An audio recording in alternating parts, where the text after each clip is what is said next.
listening to the GM Shuffle, presented by DraftKings and VSiN. Welcome into the GM Shuffle. I'm Geoff Schwartz alongside 30-year front office member Marty Hurney, former general manager of Carolina Panthers and EVP of player personnel for the Washington Commanders. And GM Shuffle is presented by DraftKings. DraftKings, the crown is yours. Marty, another week in the NFL, another week of, I don't know, sure, the NFL happened. Any given Sunday, we will talk about the contenders at the top of each conference because it is teams we did not expect. Week 9 in the National Football League. Which one do we believe in? Which one do we not? We'll talk about some other results. We'll talk about the trade deadline, which is tomorrow. And there was a trade, Marty, that happened early this morning, late last night between the Miami Dolphins and the Philadelphia Eagles. The Eagles tend to be the most active during these situations, during these times, Marty, and Howie Roseman does it again. He acquired edge rusher Jalen Phillips for a 2026 third-round pick. This feels like a deal where both sides win, Marty, where the Dolphins, who are without general manager, because Chris Grier got fired. We haven't even talked about that. That happened after our show on Thursday because the Dolphins lost embarrassingly again on Thursday night. But they acquired Jalen Phillips to the Eagles. They give him a third-round pick. I think bravo for the Dolphins getting a third-round pick. And the Eagles need pass rush help. And Vic Fangio coached Phillips. It feels like a perfect fit for them as well. It really does. And again, this is a player whose contract's up at the end of the year. I think the question is, will there be more movement by the Dolphins? I do think the timing of the Chris Grier move might have been related to the trade deadline. It basically gives the owner the ability to be more involved in whether they're going to trade players or whether they're going to stay in pat. I would think that if somebody comes in with good offers for other players, the Dolphins would have to listen. And Howie Roseman, Howie and I have talked a lot about his aggressiveness, and he doesn't worry about being wrong. He sees a spot.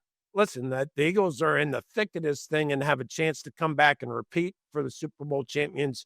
They needed corners and pass rush, and in the last week he's gotten 2 corners and an edge rusher, and really has done it in a really methodical way. He is so good at really having his ear on to the league and every team, what they're going to do.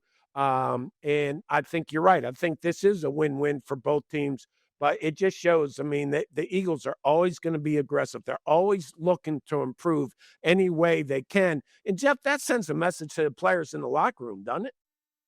It does. It says we're all in, and which they already are, but this sends a bigger message, and the players in that locker room coming off this bye got to feel great about where they're at, right? They've had some ups and downs, but they're sitting right there where they should be, the top of the NFC. Their division feels more winnable now, which it already did, but now with Commanders, we'll talk about them in a second. Cowboys have no defense. The Giants are 2-7. And you feel like your team is trying, right? If you're at the top, you want to feel like your team is trying to win a championship. And where these deals actually work, like Phillips has to stay healthy, right? It's got to stay healthy. Stay healthy. Right. That's the number one concern. If he stays healthy, they have a chance to really reap the benefits of this. Look, this move is not for, in my opinion, weeks 9 through 17. It's for the first round of the divisional series when they need a big stop on third down. Enter Jalen Phillips, right? Like that's the plan for him. Look, this is not the best apples to apples comparison, but when the Rams got Von Miller, it wasn't for the regular season.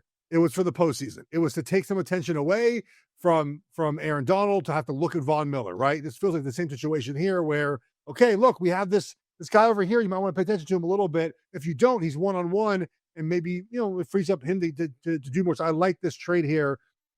Quickly, so we were talking about this off air as we were preparing for the show, Marty. It's an interesting topic on air now. So Chris Grier, GM fired for the Dolphins, temporary general manager in place.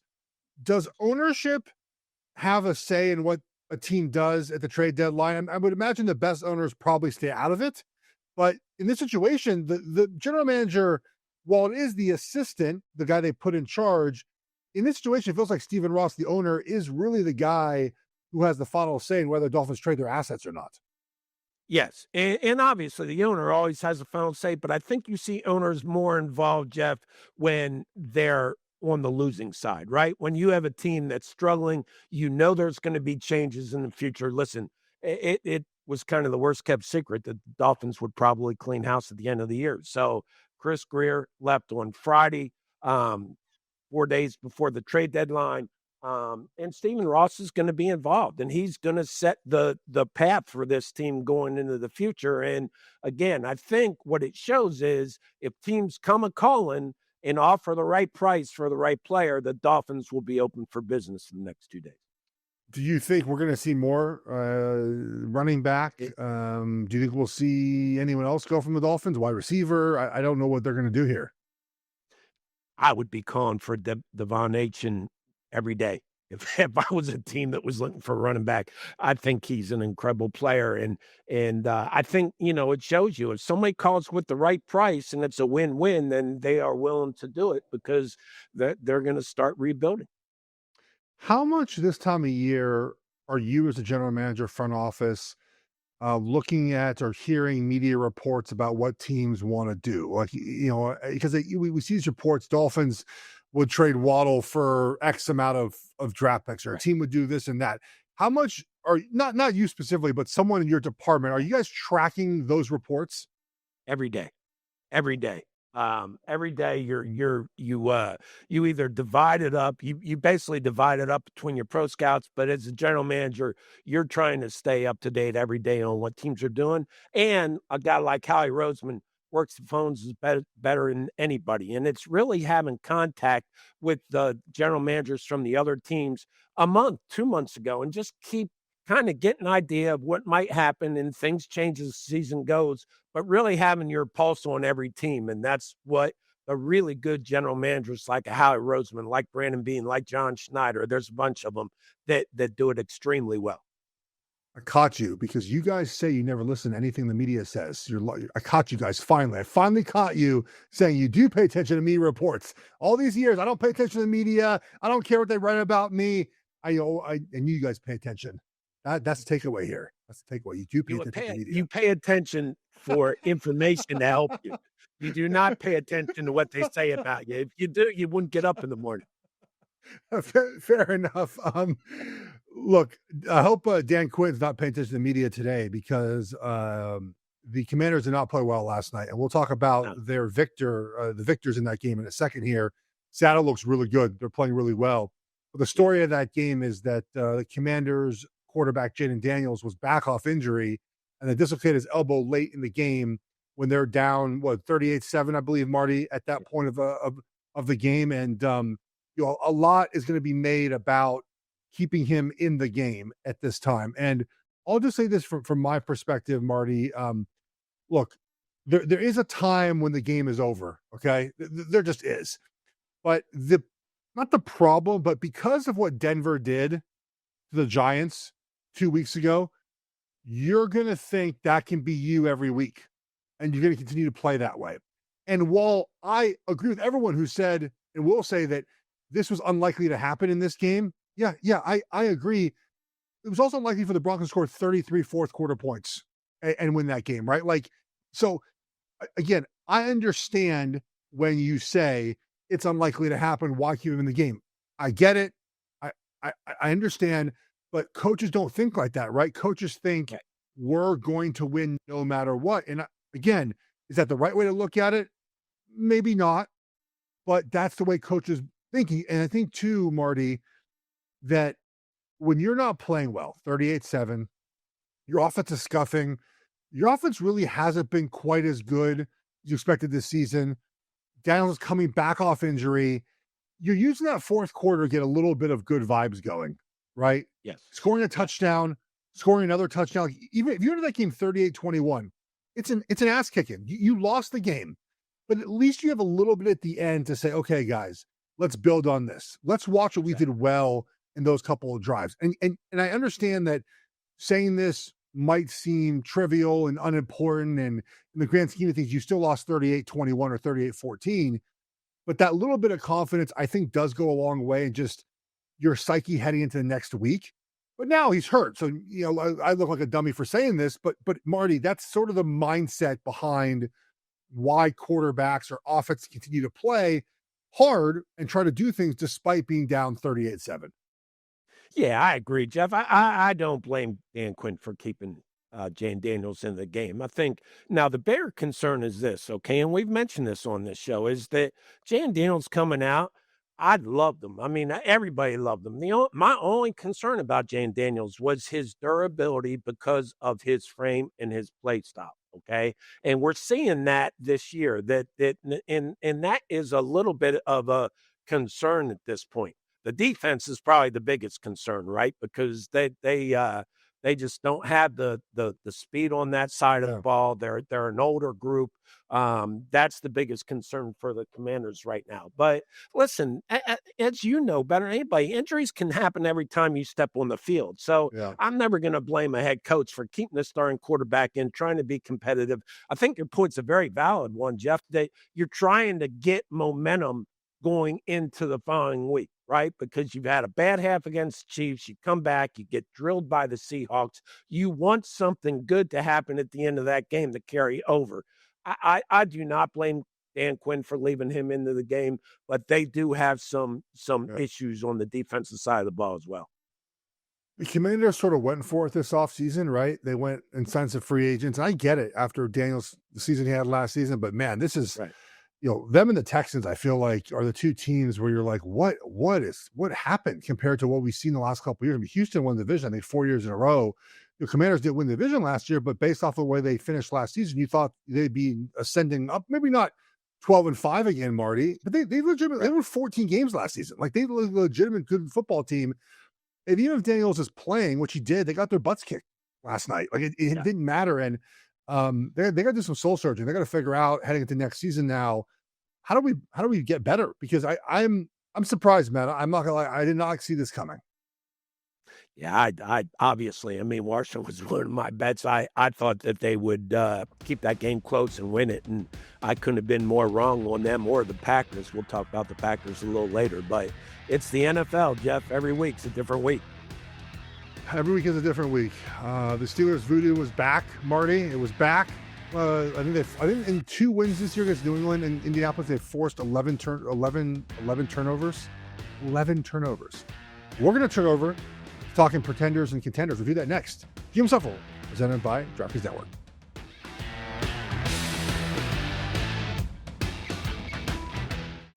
You're listening to the GM Shuffle, presented by DraftKings and VSiN.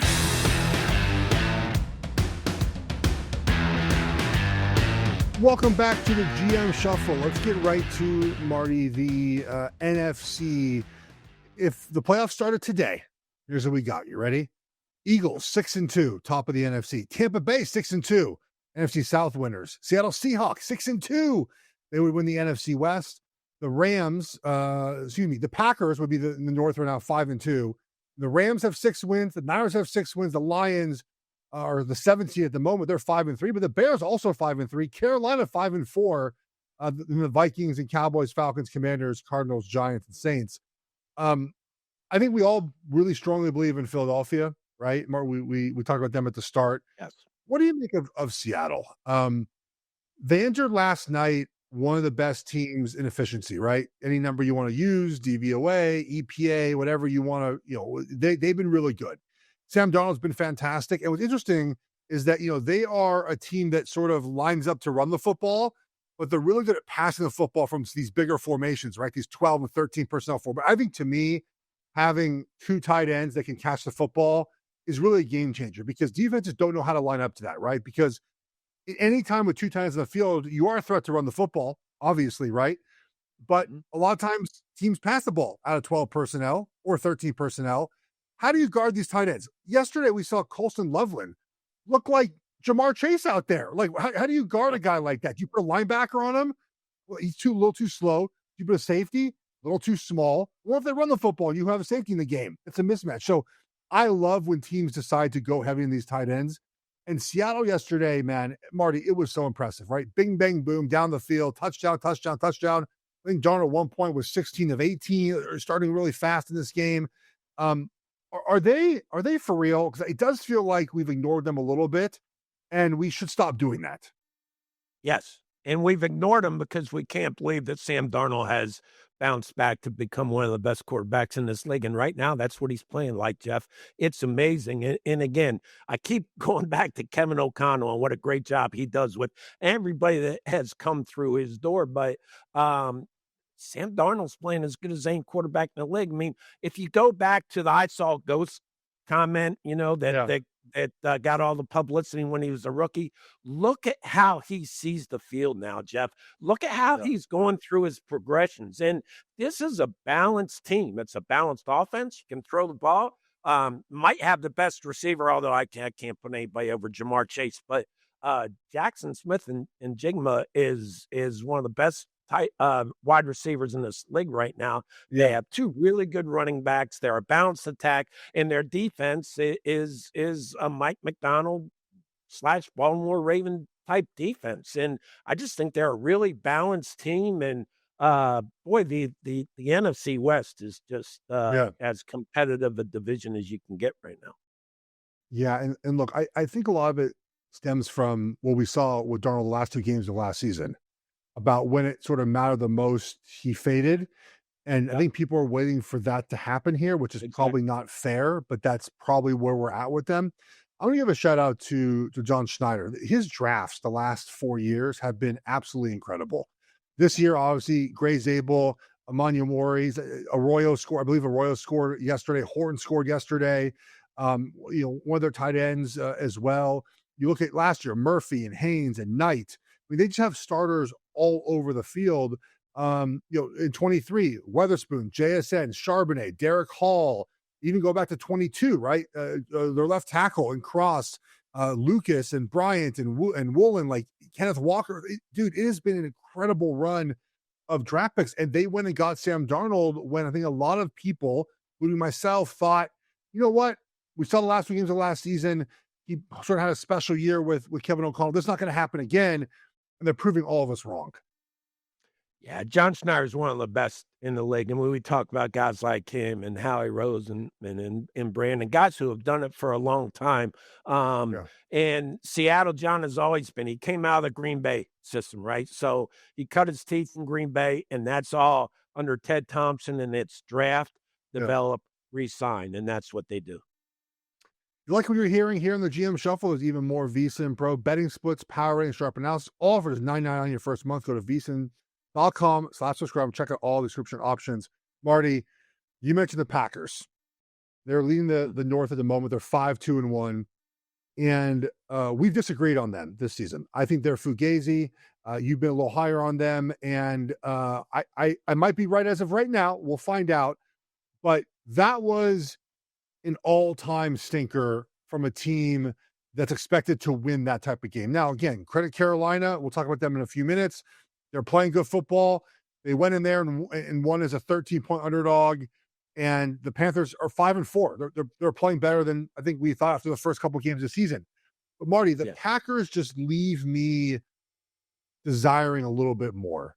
Like Jordan Love is good, and then he's not. He threw some bad passes. I guess, the Packers' defense is good until it's sort of not, right? They allowed that 19-yard rush to Rico Dowdle there. Great job by the Panthers sort of showing we're going to pass the football. I love runs in those situations. Defensive line's getting up the field, right? They're trying to get up the field. You have lighter guys in the field. They're moving all over the place. Boom. Guy gets creased, 20-yard gain in a field goal range. That's just not a game that a true contender, in my opinion, loses. You might not cover, fine, but a true contender, if the Packers want to consider this, don't lose this type of game to Carolina.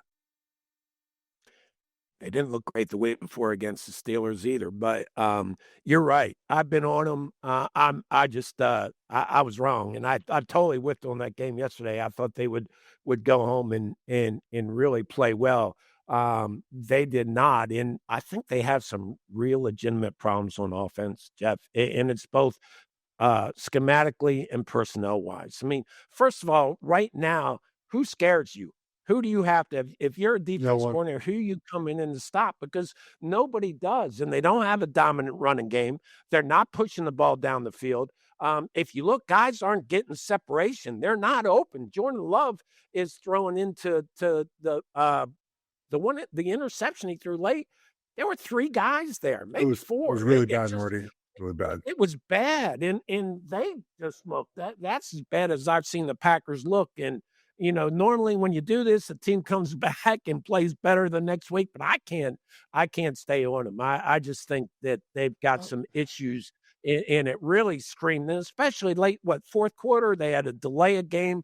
Something's wrong offensively there. I don't know what it is. I think it might be a combination of all the above, but something's not right. So is this a story of a team who's still sort of young and not ready to be in this spotlight? Because I don't think that's the case, right? Like, No, it's not the case. and I just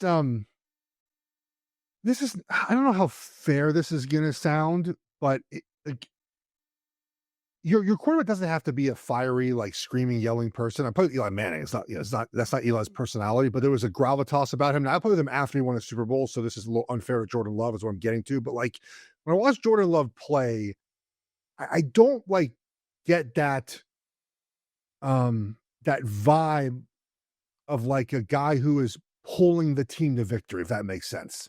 Like I don't know how to articulate that quite in the right way, Marty, but I just get a sense that, he's like Justin Herbert. Okay, I'll go use Herbert, for example. Herbert's not a fiery person, right? But when you watch him play, you're like, that big old boy is trying to win this game. Like it just, his style of play, his running around, like, and his arm, he takes getting hit like crazy because the offensive line is struggling again and with Alt being hurt.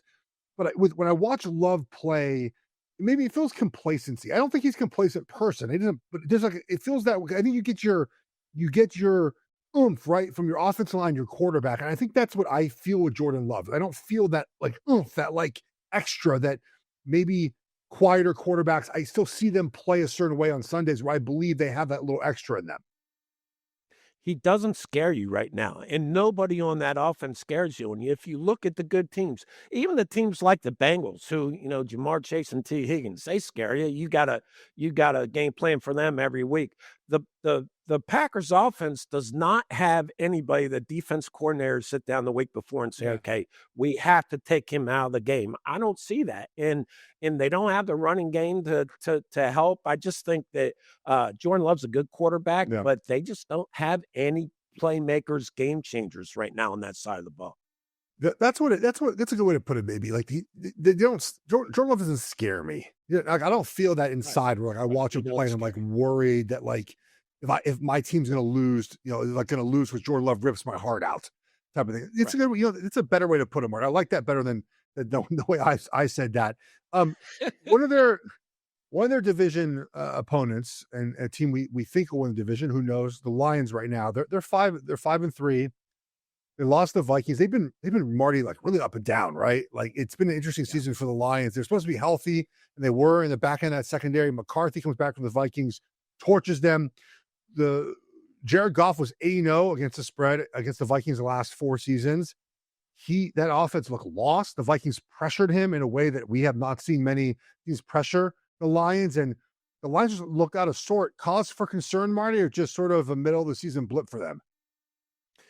I don't know whether it's a cause for concern. I think this gets back to when you play somebody is more important than who you play. And the Vikings had some guys coming back this week, Andrew Van Ginkel and Christian Darrisaw, and J.J. McCarthy came back and replaced Carson Wentz and made plays with his legs and was very smart and went through his reads and just played a very efficient game. And I think the Vikings won that game more than the Lions lost. I think the Lions are going to be fine.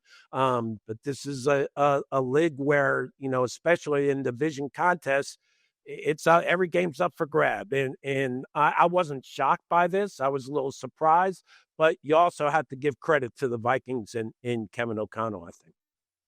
Vikings 4-4, Ravens, Bears, Packers, Seahawks next month of the season. Oh boy. They got to go probably 2-2 to get themselves in a position you think down the stretch with the Commanders and Cowboys and Giants. You have a chance to make the playoffs. 9 wins might not get you in, Marty. They might have to get, 3 or 4 of those to feel comfortable about making the postseason. We're going to see a lot of wins. I think it's going to take 10 in both divisions, both conferences to get in. Because there's a lot of good football. We talked earlier a couple weeks ago, like some bad football, and teams starting around to form. And we'll discuss one of those teams next, the team that you were general manager of and I played for, and I live here in Charlotte. I'll do Panthers next, Marty, and then we'll hit some AFC with the Bills looking like they're back on top of the AFC. That's next on James Shuffles, presented by DraftKings Network.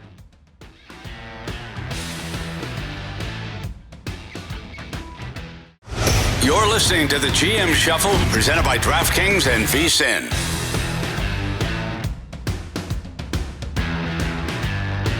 Welcome back to the GM Shuffle. We'll continue our discussion about the NFC quickly. We'll hit the AFC and then we'll hit our best bets here. Marty, I have not won NFL side in about a month. So if you would like to fade me, do so. I hope you've been doing it. It's been good business. We'll talk about our best bets heading into to week 10 in a few minutes here. Let's go to Carolina Panthers. 5-4, Marty. They've won 4 of the last 5 games. Bryce Young is starting to sort of feel more franchise quarterback-esque. Now, to be fair, they beat the Dolphins, Cowboys, Jets, and Packers. Saints, Falcons are up next. Hopefully 2 wins there for them. But they're starting to we're starting to see the Dave Canales team year 1.5, right? We're starting to see the improvement on defense where they drastically try to get better this offseason. And they're second in the division by a game and a half. It's not like a fluke. Like they are right. Firmly, Marty, in the hunt for a wild card spot. What are you seeing from the Carolina Panthers? Well, I'm like you, Geoff, and I like Bryce Young coming out, and I stuck with him through his struggles early. I think he's becoming a really good NFL starting quarterback.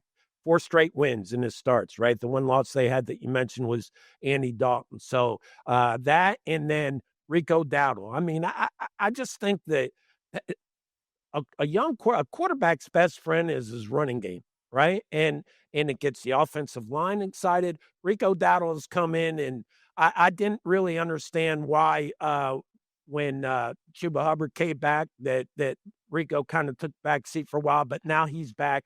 He ran for 130 yards. This is a team that I think is very well coached. I think Dave Canales is doing a great job. And just little things I was reading where they won the toss before the game. And instead of deferring, they took the ball because they wanted to be able to decide what direction they were going in the second half and the fourth quarter. And they did that. They chose to have the win at their back in the fourth quarter, and Ryan Fitzpatrick hits a 49-yard field goal at the end of the game to win the game. And does that make the difference? I don't know, but it just shows the right way of thinking for the coaching staff. I think they're a really well-coached team. The offensive line, if I go down their talent individually, I'm not excited. I'm not nothing to go crazy about. But boy, as a group, they have played extremely well, and I think that they're just a well-coached team right now. And they have a lot of young players, and with Rico Dowdle and McMillan at receiver, they have weapons.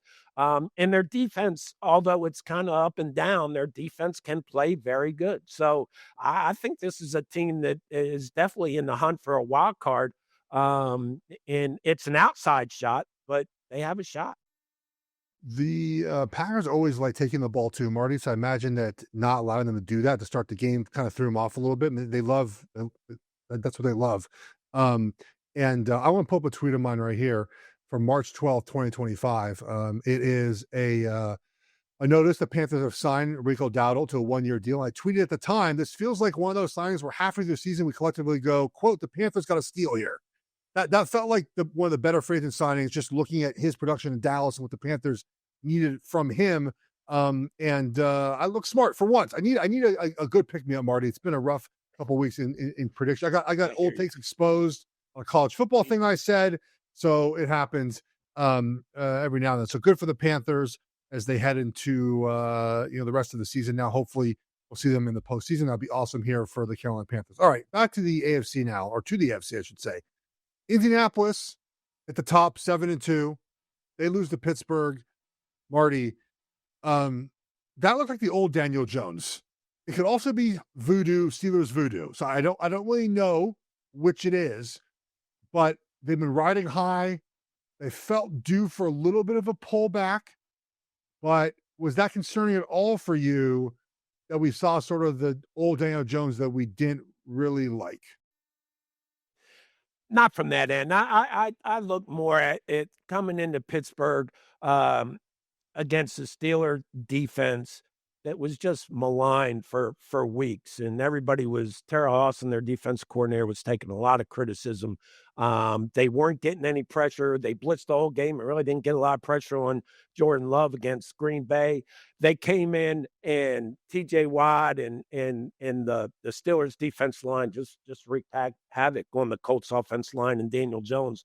I think that I'm not one to say, oh, okay, the old Daniel Jones is back. I don't think that's the case. I think they played the Steelers team at the wrong time. They were due for an off game, so to speak. So I think I just wait and look what happens in the coming weeks with them. But they're a legitimate team. I'm not worried about Daniel Jones or the Colts right now. Okay. Steelers, are they? I don't think they're back. I think this is like a one-time thing. We'll find out. But I do. It's really a one-time thing, doesn't it? Yeah, the thing that listen, and I love Aaron Rodgers. Have the ultimate respect for him. A Hall of Fame quarterback. But there was a play early in the game, Geoff, where they were down in the red zone, and he scrambled and looked like he had a free path to the goal line and just got hit at the one. And it just made me think that, quarterbacks in this league, you have the height, you need to be a good passer, but you have to be mobile in this league. And I just don't know how far Aaron Jones is going to take the Steelers in a really strong AFC. And I just their defense really hadn't played like they did yesterday. I need to see more, but I think they're a solid playoff team. But how far they go in the playoffs, I'm not so sure right now. Yeah, I'm agreeing with you there. The second team in the AFC, New England Patriots. So Drake May has been incredible, but man, I don't know, man. Their wins: Dolphins, Panthers, Bills could win. In the last 4 weeks are Saints, Titans, Browns, Falcons. You get Tampa Bay. We'll find out more about them. But their schedule: Jets, Bengals, Giants. And then at the end of the season, they get a Bills and Ravens. I mean, Marty, there's a legit chance that they are looking at the 1 seed. I don't know. I keep thinking to myself, it cannot continue to go this way. But obviously it is. I mean, look, they're not terribly talented wide receiver. They don't have the best offensive line. I mean, look, when we talk about these teams at the top of all these discussions, right? It's all like, okay, great weapons, quarterback playing well, and good offensive line. And you get the Patriots, and you're like, look, yeah, Drake May's been incredible, but they don't have the same qualities with the roster the other teams do. Is this sustainable? I think at this point you have to feel it probably is, but I still don't, I'm not totally bought in, I think, to them winning the division even.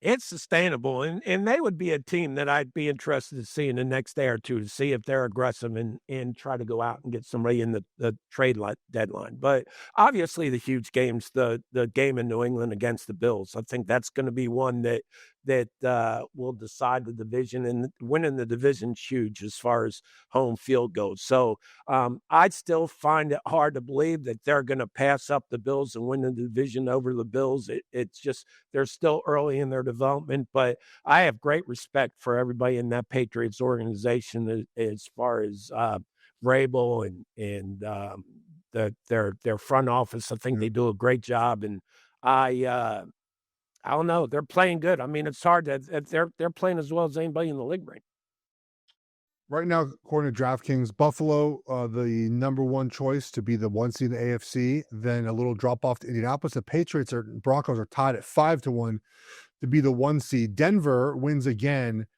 Okay, so look, the goal, Marty, is to win every week. We all agree on this, right? Like that's the goal. Yes. And when a team like Kansas City last year wins a bunch of close games, you give them the benefit of the doubt because they've won Super Bowls, right? And you say, like, okay, like, yep, sure, whatever.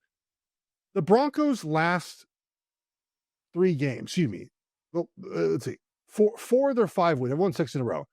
Beat the Eagles by 4, good win. Jets by 2. Ugh. Giants, 33 fourth quarter points, won by 1.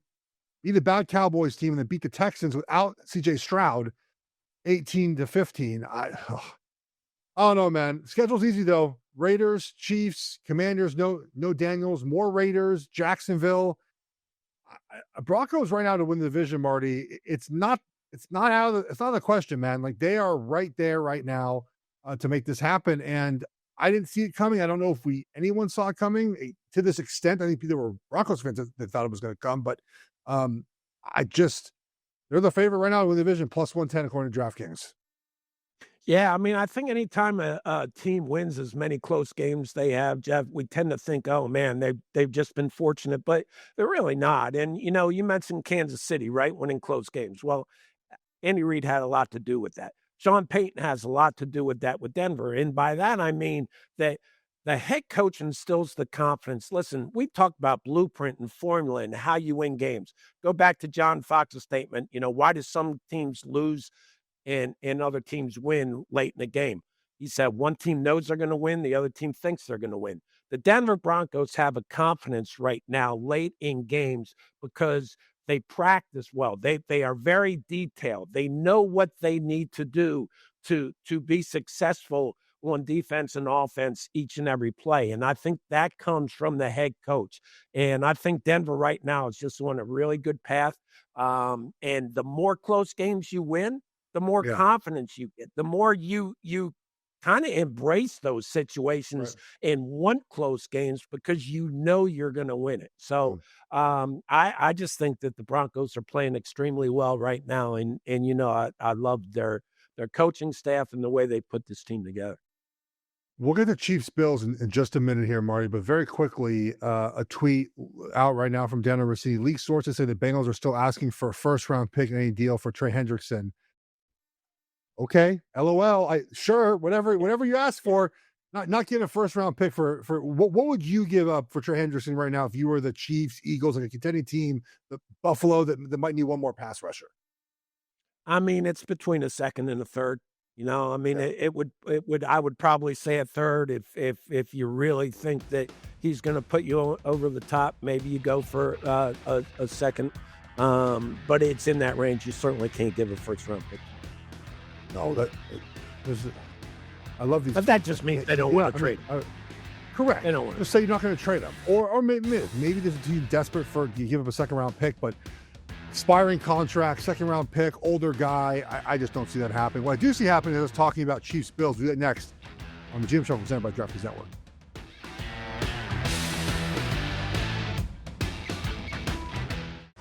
You're listening to the GM Shuffle presented by DraftKings and VSiN.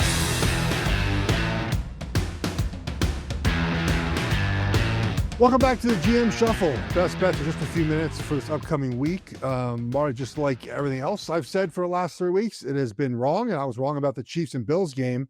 The Bills win 28-21, and the thing about my preview of this game was I thought the Chiefs were better this time, and they weren't. They weren't better. The issues they have, the Bills exposed, which is they can't rush the passer and they can't guard tight ends, and the Bills took advantage of both those things. They didn't have to really run Josh Allen, which has been something they've done over the years to beat Kansas City. And then they rushed the passer much better than I thought they would with all the injuries they had. Now, the Chiefs lost Jawan Taylor at one point. We know Josh Simmons is not playing. Then Sue Mattia went out. I mean, so it wasn't the best offensive line, but first game, Holmes' career, under 50% passing. He was under duress for a long period of this game. First time the Chiefs allowed a 100-yard rusher in 27 games as James Cook has 114 yards rushing. And a game that, look, it was 28-21. It felt more like 31-14. The Chiefs somehow kept it close because they're Kansas City. A couple calls didn't go their way. It happens. The refs must not get on their check from the Chiefs, Marty. I was surprised that it's funny how no one's upset when it doesn't go the Chiefs' way, right? But when it does go their way, the NFL is rigged. But the point of this is that Buffalo wins for the fifth straight time in the regular season. And all the concerns I had about Kansas City all showed themselves in this game, Marty. And I'm a little worried about the Chiefs, their schedule, and the way they're playing. They're off a bye, which will be helpful because they're always kind of good the back half of the season. They're good off a bye. But all things they do bad showed up in this game because Buffalo took advantage of those. So credit Buffalo for making it happen. Yeah, I think they really tested the Chiefs' tactics. Tremendous game, right? But then on the offensive side of the ball, It was real simple. I mean, the Josh Allen played probably his best game in a few weeks. He had sort of hit a lull, and when you say that, a guy like Josh Allen, he plays good every week, but he came up and played an exceptional game. I think that Dalton Kincaid had over 100 yards receiving. To me, the difference in the Bills offense, especially this year, is James Cook. This is the first year they really have that quarterback running back tandem where if you want to go into a 4-minute offense and have the lead and try to run out the clock, the Bills are much better suited to do that this year with the way James Cook has really developed into a two-pronged running back. And I actually thought they should have given them the ball a couple more times with around 8 minutes left than they did. But I think this makes the Bills offense really difficult to defend, Geoff. And they're really well-rounded. And they love to throw to the tight ends. And James Cook is a dual threat out of the backfield that him and Josh Allen, they're very hard to defend. And the Bills' offensive line has been one of the top 5 offensive lines in this league for a lot of years. And you just combine that with the running back, the quarterback. I just think it's going to be really hard to stop. It's going to be hard to stop. And, you know, they're my pick to win the AFC for the reasons they showed, I think, yesterday. I'm curious about their deadline moves. I don't know Brandon Beane's history. I know you mentioned, I think you made a trade with him once when you were with the Panthers, but I am curious what they do here because defensive tackle seems to be a concern of theirs with their injuries right now. I don't even know who's out there as far as what would fit, what they would need and what it would cost, but I have to imagine that there's some talk and maybe wide receiver. I mean, look, if they still, I think, need one sort of game-changing-esque wide receiver, someone to get down the field essentially for them. They don't have that guy right now. So I'm curious if they go. Do you think that they will make a trade before tomorrow afternoon? Those are the two positions, and I think he's definitely on the phone. I mean, Brandon's a guy who likes to try to make deals that will improve his team, but he also isn't going to get carried away at the deadline, right? I mean, if it's too expensive, a lot of the defensive tackles will be just too costly draft choice-wise to go get. But he's like Howie Roseman, like John Schneider, like the good ones. He's got his finger on the pulse of teams. He knows who's available. And if it's the right fit, if it's the right deal, he's gonna do something. And I would think that those are the two positions that the Bills would be looking for. Yeah, so we'll see how much talk goes back and forth. Like, is Brandon calling the assistant Dolphins GM? Like, is this just like a back and forth? He just makes one call and one email, and they sort of figure out quickly. Yeah, no, he's talked to Champ Bailey, and again, this is a process where he's had conversations over the last several weeks. He's had Ryan Gain and his assistants call and try to put their finger on the pulse of teams and see what teams are thinking. So they've gathered information for the last 3 weeks to a month, and every day you gather information, but they've gathered information for the last 3 weeks or a month. It's condensed here over the last few days. And if there's a move that makes sense, they'll try to make it. Rounding out the AFC quickly, look, the Ravens are 3-5. I think we feel pretty good about where they're at with Lamar being back. They're minus 140 according to DraftKings to win the division. They're a big favorite to do so. I think they'll be right where they need to be. The other team that really two more teams quickly, Marty, here. I don't know what Jacksonville is. I don't know, man. When I watch them play, it's sort of the same Packers feeling I get. Like, what scares you on their offense? What do you think? Now, Brian Thomas, in theory, does, but didn't catch the football enough. Right. Trevor Lawrence should scare you, but bad interception. Like, 5-3. I think that's a 6-2. They're 5-3 right now. I don't know, man. Are they a team that anyone should be worried about as a sort of playoff contender here? I mean, they have a chance to get in, but I don't know, man. Something about their vibe I don't like. I'm with you. And I, it's a discussion for another day, but Trevor Lawrence, top overall number 1 pick at quarterback years ago. What do you do? Is he really good enough to take you and win a Super Bowl? I don't know that. I think that Jacksonville is. I think Liam Cohn's done done a very good job. I think they're competitive this year. But as you said, they really don't have anybody to scare you on offense. And, they've got a lot of wins by their defense turning the ball over, but you can't live off turnovers. You have to be solid enough to line up and beat the guy across from you. I just don't think their offense has anybody that scares you. I don't know whether Trevor Lawrence is he's probably a middle of the road quarterback in my mind. So could they make the playoffs? Yes, but I don't think they go much further than that.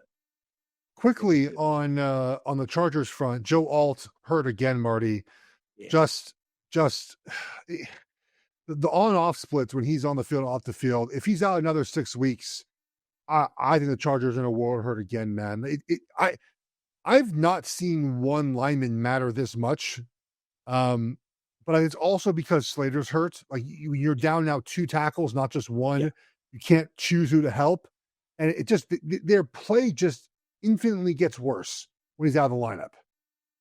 This is what's so frustrating as a personnel guy, general manager, even the head coach is you come into the season with 2 players who are good enough to make a difference, to be a difference maker at left tackle, and you lose both of them. One started at right tackle. Slater got hurt in camp, so Alt moves over, and now he gets hurt. And it's hard to deal with. Listen, if the Chargers were healthy, we'd be talking about them as a team that really scares you in the AFC as far as winning the conference and winning the Super Bowl. But I just don't know how many injuries they can keep having. That's a huge loss yesterday with Joe.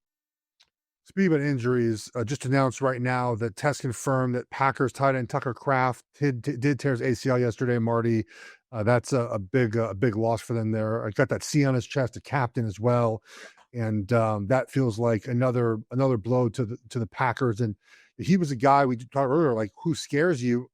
Tight ends scare me. And he was one of those guys that definitely had the ability to scare defense. Yes, he does. I mean, and really, when you don't have any real weapons like that, he was the guy. He was the guy for them. He was the guy that really helped them beat the Steelers. And I just think that's a huge loss for them. They're going to have a hard time overcoming it. Let's get to our best bets now, Marty, presented by DraftKings Sportsbook. I will tell you, man, there have been a lot of overs the last couple of weeks. I think it was like 12 over or 10 overs last week, and I think 8 or 9 already from this week. It's been a lot of points, Marty. Been a lot of upsets last week. Where do you go with your best bet here? Well, I don't know whether this is sour grapes or not, Geoff, because I missed so badly on the Packers yesterday, given 11 and a half. I tell you, and especially with this news we just talked about, I don't quite understand the point spread right now next Monday night, but the Philadelphia Eagles are getting 2.5 points at Green Bay. And I just think that you just get the feeling that the Eagles have gone through their little trials and tribulations and are really starting to hit their gear. And again, watching the Packers yesterday, there just seems something that was totally wrong with their offense, personnel-wise and schematically. So I like the Eagles giving 2.5 Monday night in Green Bay. It's a tough place to play and win, but I just think the Eagles are the better team, a very good team right now that's starting to really kicking into high gear. Yeah, that one's interesting. There's always, there's the power ratings, right? Which is how the point spreads are made. And there's sort of our eyeballs, which don't feel lined it sometimes, Marty, and that feels like with the Packers right now, where like the power ratings have them really high, but it's not that case. Look, my best bet for now, again, I like Tampa Bay laying 2.5 at home against the Patriots here. Tampa's off a bye and they're going to be healthier. And it just, the Patriots, I think, are due for just one of we just saw last week, all these teams sort of have one of those games. They haven't had a game like, they also haven't played a team like this in a month. You're going to have a New England team that's going to be fresh and rejuvenated, off a bye. And I think they handle business here under a field goal.